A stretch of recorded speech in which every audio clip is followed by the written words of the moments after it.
Sí, muchas gracias. Buenos días, estimados compañeros de las organizaciones campesinas, académicos de las principales escuelas agrarias del país, productores, público en general interesado en el futuro de nuestro país. De manera especial, le agradezco a mi compañero, el ciudadano presidente de la Comisión de Zonas Marginadas, al senador Sofío, su presencia. Saludos a todos y paso a lo siguiente. Nuevamente nos hemos convocado para discutir un tema que nos preocupa a los diferentes actores del campo. ¿Qué futuro le espera al campo con el presupuesto base cero?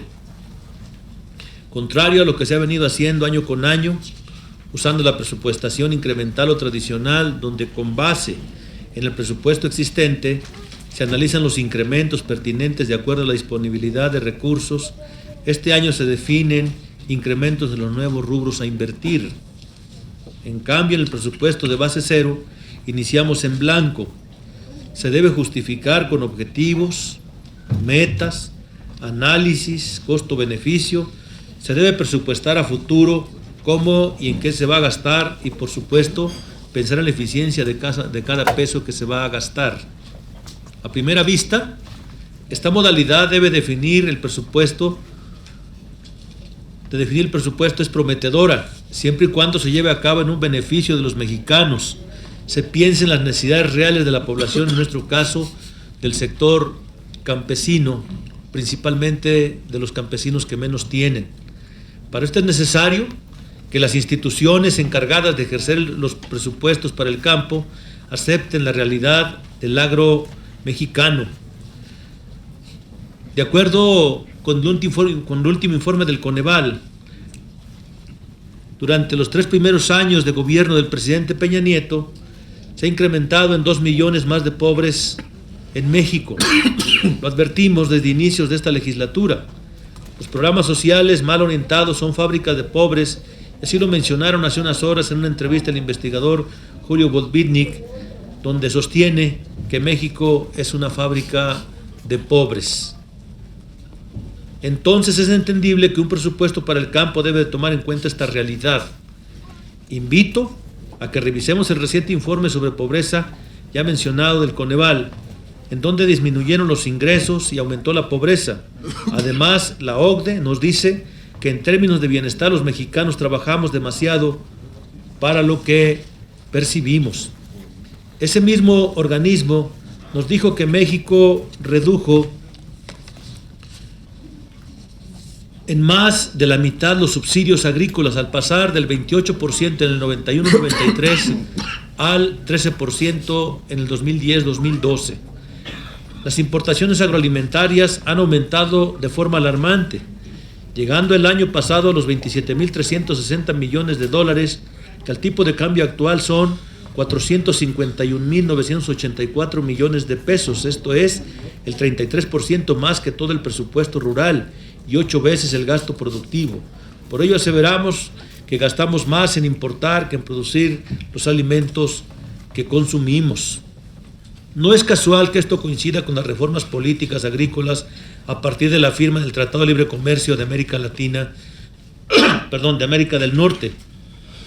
Por su parte, la Oficina Regional de la FAO en México en el 2014 insistió en la necesidad de reorientar las políticas públicas porque se deja fuera a más del 70% de los productores los recursos que se dan en ocasiones para complementar la falta de productividad. Más del 60% de los subsidios se concentran en 17,000 productores, es decir, en el 0.3% del total que recibe apoyos. El 70% de los productores que no reciben recursos públicos son agricultores familiares y de subsistencia que sobreviven con ingresos que no les permiten salir de la pobreza.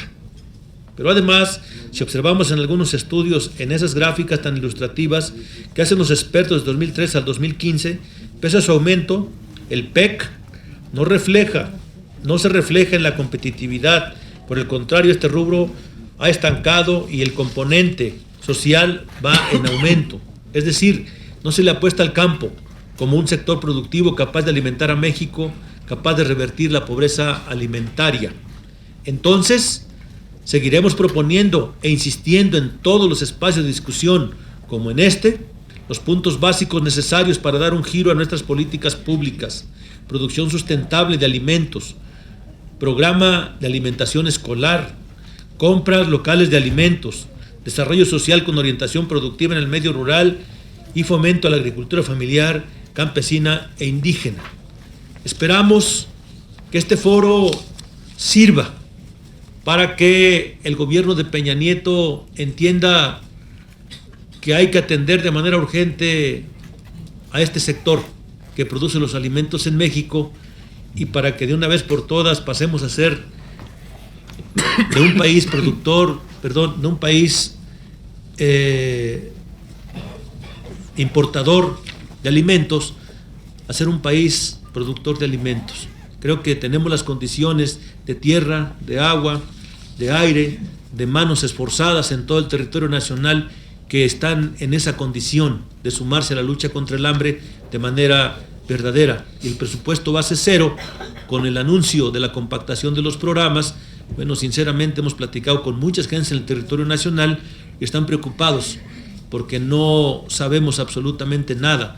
No sabemos cuáles programas prevalecen, cuáles programas se eliminan, cuáles son los impactos reales que se van a tener en los de por sí ya decrecientes subsidios para el campo, principalmente para los más pobres.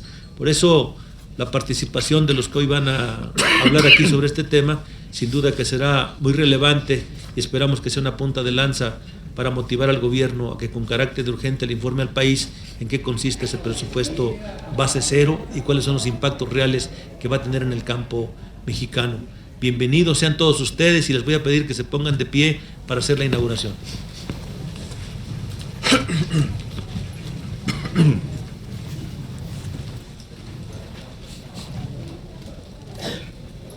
Agradeciendo la presencia de todos los presentes, y siendo las 11:15, declaramos formalmente inaugurados los trabajos de este foro sobre el presupuesto base cero, esperando que sirva para motivar la discusión en México sobre este tema tan importante.